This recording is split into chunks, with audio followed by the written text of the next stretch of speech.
Well, this month we have a couple of Blockbuster exclusives. First of all being The Crazies. The Crazies. Whoa. Oh, The Crazies. They're so Scary crazy. stuff. Scary stuff. They really are crazy, actually. Honestly, they're seriously crazy.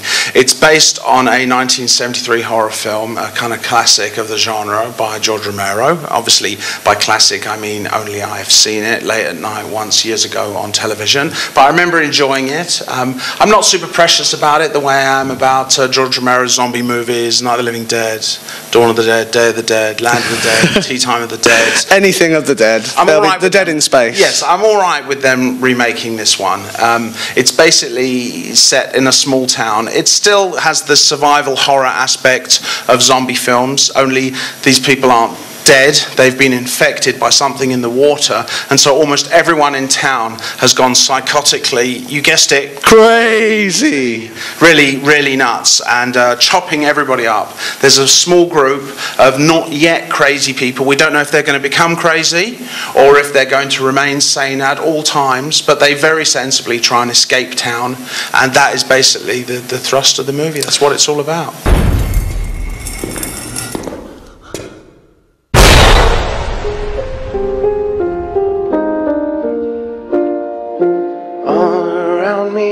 Familiar faces, no expression, no expression.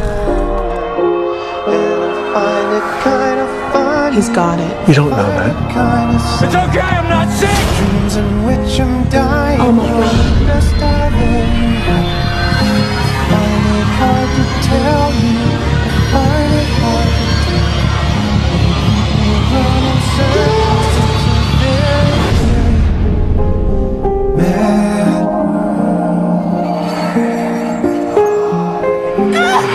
Well, it sounds great. What did you think of it? I really enjoyed it, James. I got to say, you could say, actually, I was crazy about it. It's tense, it's exciting, it's bloody. It does exactly what it says on the tin. If you're a horror fan, I would say absolutely give it a go. You'll love it. Brilliant. Well, that's a Blockbuster exclusive, so you can only get that at Blockbuster or blockbuster.co.uk. Next off, we have The Lovely Bones. The Lovely Bones, a slightly more grown-up film. This one's a drama from director Peter Jackson, who's obviously best known for making the Lord of the Rings movies. I thought it was Bad Taste. Bad Taste, classic film, good reference there. Also, Meet the Feebles, and my personal favourite, this one, a zombie comedy, Brain Dead, which I urge all of you to check out.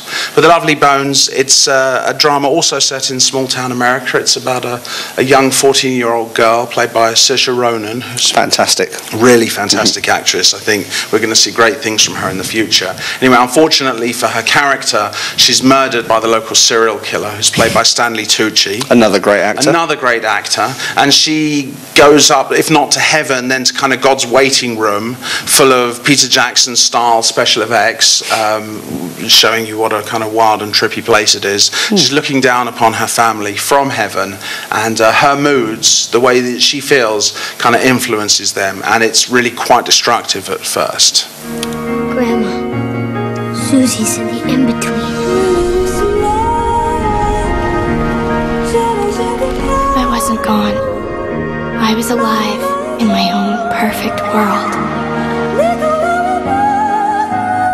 But in my heart, I knew it wasn't perfect. My murderer still haunted me. Gentlemen, Len. Susie would never go off with a stranger. It had to be someone she knew. I've got a name for you. This is police work. This is what we do. My father had the pieces, but he couldn't make them fit. You have a tomb in the middle of your house. I waited for justice, but justice did not come. You're a 7 girl, right? There's definitely something wrong with this guy. Why won't you listen to him? Because you need evidence. You need proof.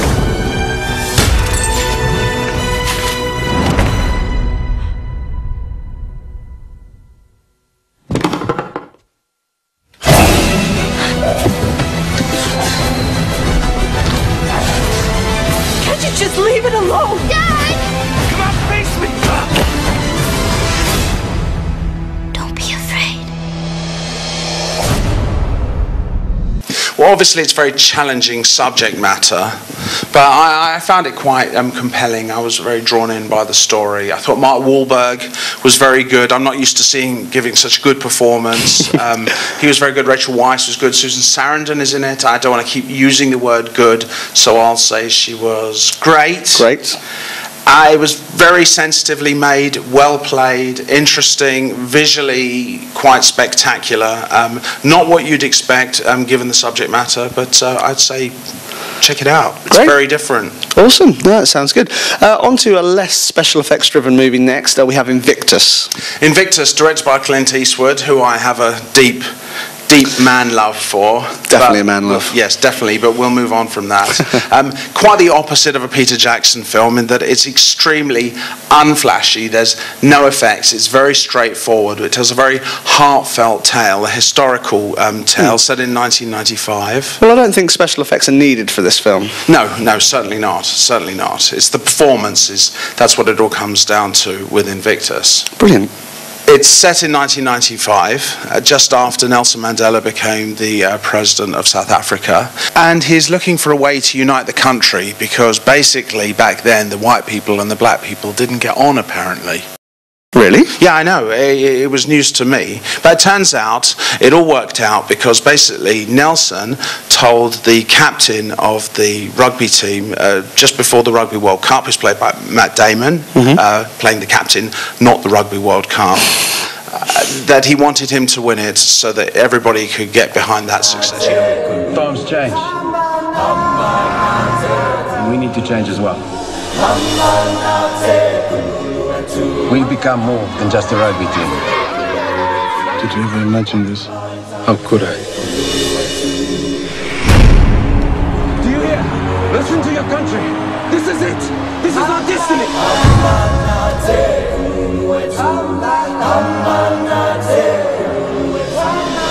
I was thinking about how you spent 30 years in a tiny cell and come out ready to forgive the people who put you there. I am the master of my fate.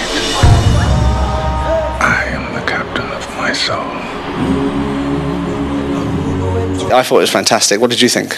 I loved it. I'm completely biased towards Clint Eastwood anyway, but if you can just ignore that I said that, I'll tell you, hand on heart, or whichever side that is, that I really loved this movie. I found it very kind of heartwarming and emotional and inspiring and all those good things. And by the end of it, I even hated sport less than I usually do.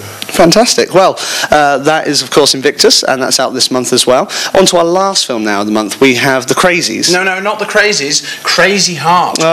Crazy Heart. I'm going crazy. You are. It's a different kind of crazy, though. This is kind of like crazy, old, drunk, bit grumpy. Jeff Bridges, of course, won the Oscar for this. Very well deserved after several nominations in his career. Yep, he's a fantastic actor. He really is. He plays a washed-up country singer in this. He's going from playing in bars and sleeping in his own vomit, and it's not a good life. It's not a good look for him. Basically, he's a terrible alcoholic, as opposed to an accomplished good alcoholic.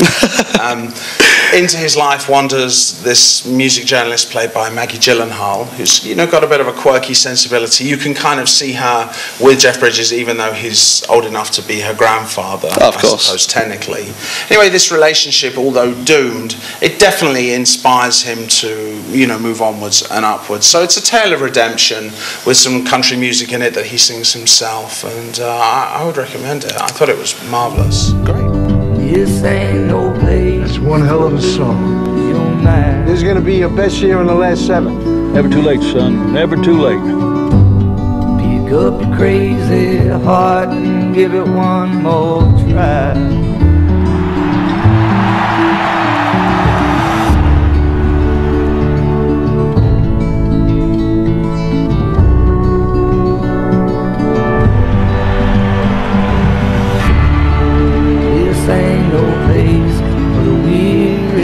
Thanks for coming out. It's so good to be home.